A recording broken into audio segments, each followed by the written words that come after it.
El 3 de mayo es el Día Mundial de la Libertad de Prensa, una fecha que no han querido dejar pasar FAPE y Reporteros Sin Fronteras, que ha presentado su lista de Predadores 2011.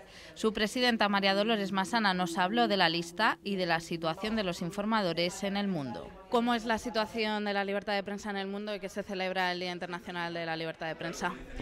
Pues bastante preocupante, cada día más preocupante, lo cual a Reporteros Sin Fronteras nos da la medida de que cada día tenemos que trabajar más en la ayuda directa a los freelance, que son los que trabajan en peores condiciones, razón de la precariedad laboral, ya sabéis, lo ha denunciado la presidenta de FAPE, pero sobre todo ahora en las revoluciones y guerras civiles de estos levantamientos en el mundo árabe islámico. A nivel internacional, Irak sigue siendo desgraciadamente el país más peligroso para la prensa, con 5 muertos desde el 1 de enero. Y además son periodistas a los que se les da poca difusión porque no son periodistas occidentales, no se les conoce el nombre ni se ve la imagen, son periodistas autóctonos.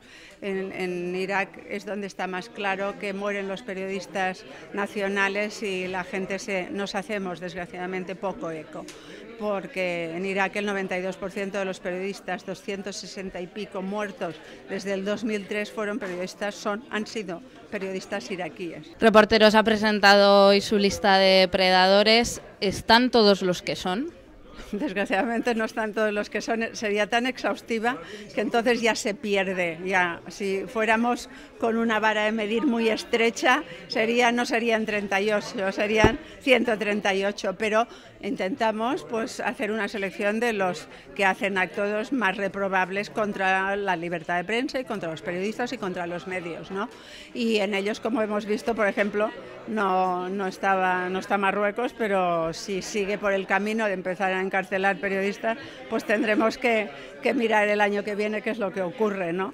Y luego, bueno, nos preocupa, ya he dicho, lo que ocurre en Europa, porque somos democracias supuestamente consolidadas y entonces no deberían de estar países pues como Rusia, que forma parte de Europa, como Turquía, que también forma parte de Europa, y ya no digamos de la Unión Europea, que esto nos duele muchísimo, como Italia y España. Este año se hace más énfasis quizá por las revueltas que están ocurriendo en los predadores de Oriente Medio. ¿Qué pasa con los latinoamericanos? ¿Qué pasa con Venezuela? ¿Qué pasa con Cuba? Pues ya, desgraciadamente, una cosa tapa la otra, pero es tan grave como lo que ocurre en Asia o en África, porque en Latinoamérica, bueno, aparte de Cuba, y lo encontráis, bueno, siguen habiendo agresiones, amenazas, pero bueno, se han conseguido liberar los periodistas encarcelados, que era lo más sangrante, pero sigue siendo Honduras, sigue siendo México, sigue siendo Colombia, son lugares muy, muy peligrosos para los periodistas desde diversas partes, desde el narcotráfico hasta los grupos paramilitares, hasta los propios gobiernos. Venezuela también, por sus leyes liberticidas. Especial atención ha merecido en este acto la actualidad que viven los reporteros en Oriente Próximo y más concretamente en Libia, con la lectura de un comunicado conjunto del fotoperiodista Ricardo García Vilanova y del periodista Alberto Arce desde el epicentro del conflicto libio, así como las palabras de agradecimiento a la prensa del padre de Manu Bravo, el fotógrafo asturiano que se encuentra detenido por las tropas de Gaddafi. De su experiencia en Libia nos habló también Rosa Meneses, periodista del diario El Mundo. Rosa, ¿cuál es la situación actual de la prensa que está en Libia? Pues es una situación muy complicada porque en el este están en una situación de guerra, por tanto sometidos al peligro de un conflicto bélico, y en el oeste, la parte controlada por el gobierno libio, es una situación de control, de férreo control y de acoso total a la prensa, y además también tienen el peligro de que están bajo el conflicto. Has dicho que en alguna ocasión llegasteis a temer por vuestra vida. ¿Cómo es el día a día de un informador? ¿Cómo se trabaja para que salgan adelante las informaciones? Bueno, yo creo que en una situación como la de Libia, los periodistas nos tenemos que preocupar muchísimo por nuestra propia seguridad, ser conscientes de que aunque estemos en un bando o en otro, ese bando no garantiza nuestra propia vida y por tanto ser conscientes de eso. Y después, bueno, luego hay que informar y hay que estar en el sitio para poder llevar a a nuestros ciudadanos qué es lo que está ocurriendo, ¿no? Entonces, bueno, ese es el riesgo, pero bueno, hay que intentar minimizarlo en todo lo que se pueda, pero a veces, en ocasiones, es inevitable. ¿Qué viviste tú personalmente, si puedes contarnos alguna situación? Bueno, yo tuve varias situaciones muy peligrosas en Libia. Nos detuvieron 2 veces las fuerzas de seguridad, simplemente por coger un taxi. Cualquier periodista podía ser detenido porque no éramos libres de movernos en Trípoli. Y después viví 2 situaciones de peligro muy directo, una en Misrata, donde recibí un impacto y bueno, no perdí la vida porque llevaba un chaleco antibalas. Y después en otra ciudad, en Mista, en el oeste, donde un grupo de periodistas fuimos tiroteados por unos supuestos refugiados libios, que no eran tales, claro, entonces nos recibieron a golpe de ráfaga de Kalashnikov, ¿no? Entonces, bueno, en cualquier momento la situación podía saltar la chispa y realmente te das cuenta de que no estaba seguro en ninguna parte.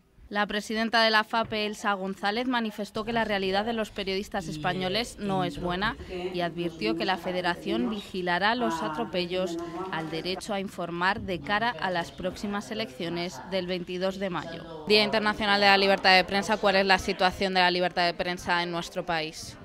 Bueno, pues digamos que tiene fiebre la libertad de prensa en estos momentos. Existen varios elementos, las ruedas de prensa sin preguntas, los bloques electorales impuestos y ampliados a las televisiones privadas y esos productos enlatados que llegan a los medios de comunicación impidiendo el paso a los mítines o convocatorias electorales y pidiendo el paso a los periodistas, que son, bueno, en fin, 3 actitudes que desde el punto de vista democrático no solamente no pueden tolerarse, sino que además debilitan la democracia. Estas 3 actitudes, además con las elecciones a 20 días, ¿qué propone la FAPE? En cuanto a las ruedas de prensa sin preguntas, mañana vamos a presentar un manifiesto junto a varias organizaciones, dando forma ya a nuestra protesta, la protesta de FAPE, que venimos ya varios años denunciando esta situación y esta práctica que cada día se incrementa, si cabe aún más, y dando forma también a las protestas que han ido surgiendo en las redes sociales, para que no se cubran esas convocatorias en las que no se admite el turno de preguntas. En cualquier caso, en estos momentos ya muchos medios de comunicación indican que a la hora de informar, que en esa rueda de prensa no se han admitido preguntas. Bueno, es un primer paso, pero no podemos consentir actitudes de este tipo, porque desde luego es una debilidad que no solamente se va a volver en contra de los periodistas, que sería lo de menos, sino en contra de la ciudadanía, de la democracia de un país, en este caso de la democracia española. ¿Hay confianza en que los medios, los periodistas, se sumen a no cubrir este tipo de ruedas de prensa? Porque al final es información que quizá están obligados a dar. Veremos a ver, mañana se lanza. Vamos a ver cómo responden los medios y los periodistas. Desde luego, de entrada, abiertamente, todos los medios y todos los periodistas han manifestado su oposición. Después, en la unidad está la fuerza y nosotros, la verdad es que tenemos que hacer gremio y en muchos casos somos deficitarios.